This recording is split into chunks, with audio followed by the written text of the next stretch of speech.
Jina langu ni Dismas Chivatsi. Mimi ni muumini.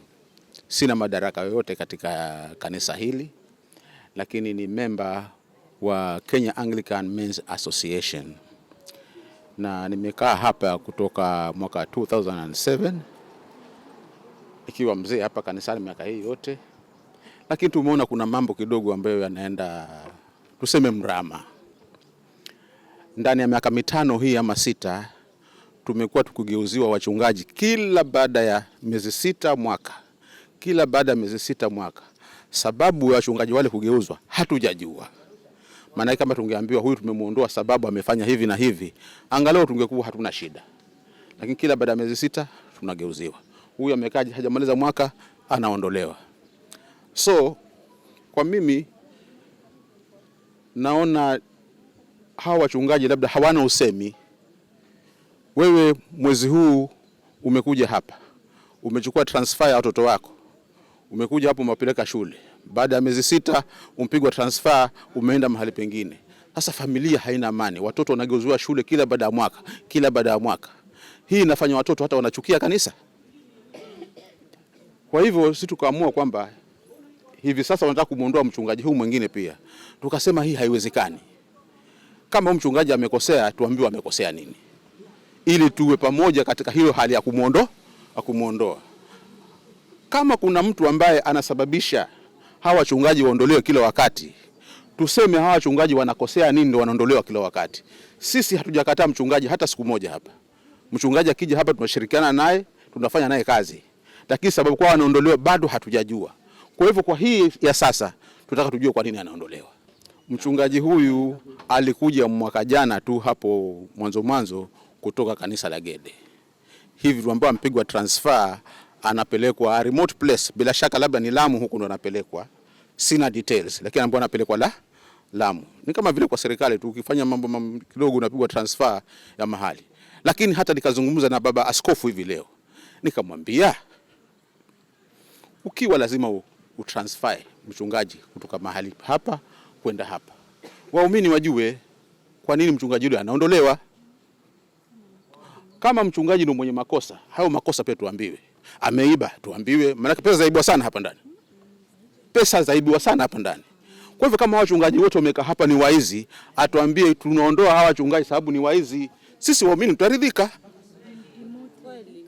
Lakini sasa kiwa wachungaji wanaondolewa tu, hatuna amani na ile neno la Mungu, sababu leo wafundishwa mwalimu huu, kesho mwingine huyu amekuja. Hamjatulia, baada ya miezi 6 mwingine anakuja. Hilo tunaloa ni bovu sana. Ukiona hapa sasa hii tuko jioni, notice imekuja leo na niondoke leo na asilale hapa. Kwa hivyo huku si kuondolewa, si transfer kawaida, ni kufurushwa. Kama ameua tuambiwe, kama ameiba tuambiwe. Because sisi kama ameiba tutamchukua wenyewe tumpeleke polisi. Lakini hapa pesa ziliibiwa hapa na tuna ushahidi pesa zimeibiwa. Hiyo PCC ambayo ndio organ kubwa katika hii kanisa parish ina ushahidi kwamba kuna mtu ameiba 50,000. Hawajapeleka huyo polisi. Hatujaambiwa kama hizo pesa zimerudi. Kabisa. Kisha mwenyewe alisema kwamba mimi huwa nikiona pesa mikono yangu yafanya hivi. Sasa mtu kama huyu ametoa ushahidi kama huo, mwamfanya nini? Ni sawa, sisi ni Wakristo tutamuombea. Tumuombee, lakini wakati tunamuombea tusiondoe huyu mwingine. Huyu kosa lake ni nini? Amekuwa demoted. Kisha tuambao amekuwa demoted. Okay, hayo ni mambo yao ya vile walivyoandika na kazi, sababu wachungaji wote wanaandikwa na diocese ama na bishop. Waweza kudemotiana, waweza kupromotiana, this is not our problem.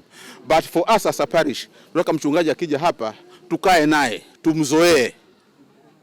Akianza maendeleo tuendelee na maendeleo. Tumeanza juzi tukasema tunataka tujenge office ambayo ina picha ya St. Thomas. Sababu ile ofisi ile ni ya King George. Tuko na ofisi pale ya King George, Karumu hivi.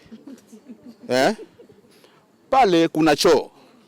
Choo ile wale members wa society ambao wako na disability hawajui kaenda kule wafanye nini.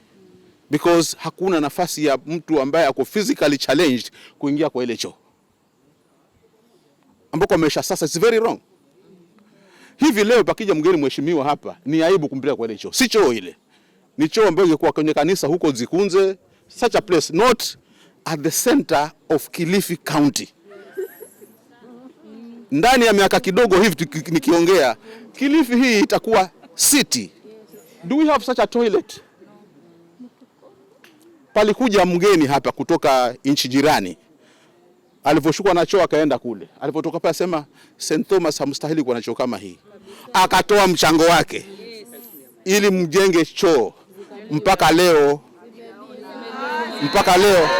sijui, mimi sijasema zimeliwa, lakini waumini wanajua. Hivi leo kwa sasa nyinyi mmekusanyika hapa ili kwa kufanyaje hasa? Tumkusanyika hapa tunataka tumchukue mchungaji wetu, tumpeleke pale ambapo anataka kuenda, tukamweke safely, tumwachie huyu mwenye kutransfer watu kanisa lake. Kwa hivyo hamtakuja tena kanisani? Tutakuja Jumapili, labda tuombe chini ya mti, maana kanisa la wenyewe hili. Katiba ya Anglican, kanisa ni la bishop. Si letu hili. Lakini bishop ni bishop sababu sisi. Kwa hivyo Jumapili tutakutana naye hapa. Na tutaongea naye katika sasa mpaka Jumapili tutaongea naye. Tunaongea ni rafiki, mimi ni rafiki yangu. Hivi nikisimama. Na ni rafiki ya wengi hapa. Tutaongea naye tumwambie bishop Jumapili kuja kanisani, tuje tuombe pamoja hapa, tuongeleshane. Wazungu wanakuja wataenda choni kule. Huyu anaweza kuja kuzungumza? Mimi ni member wa kama na kanisa hili ndio mimi na hudumu miaka yote unayeniona. Na hivi vinavyotendeka hapa sahihi ni vipi ya kwetu kwa kanisa. Kwa hivyo ni mimi langu ningemwambia bishop arudi nyuma. Kwa sababu kanisa ni watu na hii kanisa ni sisi tumeijenga na yeye ule uwezo tumempa sisi. Kwa hivyo arudi atusikize, ndio hata kama ni ana uwezo wa kutransfer watu, lakini atusikize hata sisi waamini. Atusikize sisi. Sababu yeye hawezi kutawala nyumba tupu. Katite, Bishop Katite. Kwa hivyo yeye hawezi kutawala nyumba tupu. Ni aje tukae kama Wakristo, tukae pamoja, tuzungumze. Kama kuna makosa ya kutengeneza, alafu baadaye afanye transfer vile anavyotaka, kwa sababu ni uwezo wake afanye transfer. Lakini kwa hivi sasa tunamuomba kama yuko karibu na atasikia, aachane na Kiriba. Kwanza tuweze kukaa, tuweze kupanga na tuweze kufanya yale ambayo inatakana kwa kanisa. Sisi nia yetu kubwa kama wazee, tunataka kuendeleza hii kanisa, si mambo mengine. Na kama ni zaidi, mimi ndio nilianzisha hii. Nilisema hii bodi lazima ivunjwe. Na hiyo bodi, niliposema bodi ivunjwe, tutengeneze bodi mpya, hii ndio imeleta yote haya.